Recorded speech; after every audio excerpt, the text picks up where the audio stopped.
আমরা যদি ব্যারিস্টার সুমনের মতো মানুষের ধরে না রাখতে পারি, এটা আমাদের ব্যর্থতা। আমরা চুনারগঞ্জবাসীর কাছে আমার একটা অনুরোধ, আপনারা যেরকম সোচ্চার হয়েছেন, জাগ্রত হয়েছেন, আপনাদের কাছে আমার একটা অনুরোধ, ব্যারিস্টার সুমনকে বাঁচিয়ে রাখার জন্য যা যা করা আমরা চুনারগঞ্জবাসী করব।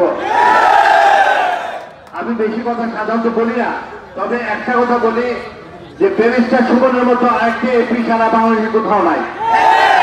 এই যে এমপি, আমি গেছিলাম আপনার ওই চরমোনাই, ট্রলারে আমি বসছি, একটা ছেলে বলে যে আঙ্কেল আপনার বাড়ি কোথায়? আমি বলছি হবিগঞ্জ। হবিগঞ্জে কোন জায়গায়? আমি বলছি চুনাঘাট। ব্যারিস্টার সুমন ছিলেন? আমি বলছি আমার ভাগিনা। তো চরমোনাই বলেন আর বাংলাদেশ যে কোনো জায়গায় বলেন, আমি ঢাকায় কোনো ব্যাংকে গেলাম, যদি বলে আঙ্কেল আপনার বাড়ি কোথায়? আমি হবিগঞ্জ, ব্যারিস্টার সুমনের এলাকা। এই যে একটা পরিচিতি, চুনাঘাটকে গিয়ে আমার পরিচিতি করতে হয় না, ব্যারিস্টার সুমনে দিয়ে আমি পরিচিত হতে পারি। আমি আমার দেশের মানুষের কাছে, চুনাঘাটের মানুষ অত্যন্ত দরদ দিয়ে ব্যারিস্টার সুমনকে এমপি বানিয়েছে, আমাকে উপজেলা চেয়ারম্যান বানিয়েছে। আমি দেশবাসীর কাছে একটাই চাইব, সুমনের জন্য যত রকমের আন্দোলন করা লাগবে আমি তোমাদের সাথে আছি। আমার যে জুনিয়র ছেলেরা আছে তাদের সাথে জন্য যত রকমের আন্দোলন হবে আমি যাতে শরীর থাকবো এবং তাকে আমরা বাঁচিয়ে রাখতে হবে। এই খেলা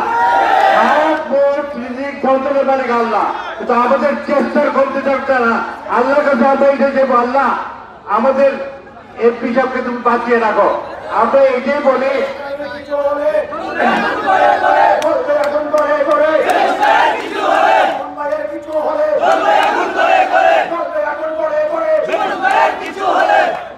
ব্যারিস্টার সুমনকে আমি অত্যন্ত আদর করি, স্নেহ করি। মামা হিসাবে যতটুকু করা আমার প্রতি তার সেই রকম সম্মান আছে। আজকের এই এত মানুষের ভিড়ে আমি আল্লাহর কাছে বলবো, আল্লাহ তুমি আমাদের সন্তানকে আমাদের মাঝে বাঁচিয়ে রাখো। চুনারগঞ্জের ছেলেরা, মুরব্বিয়ান সবার কাছে আমার অনুরোধ থাকবে, ব্যারিস্টার সুমনকে বাঁচিয়ে রাখার জন্য আল্লাহর কাছে কি আমরা কোনো ধর্মীয় কাজ অর্থাৎ কোনো দোয়া দরুদ করতে পারি, এটা একটা চিন্তা করার দরকার আছে।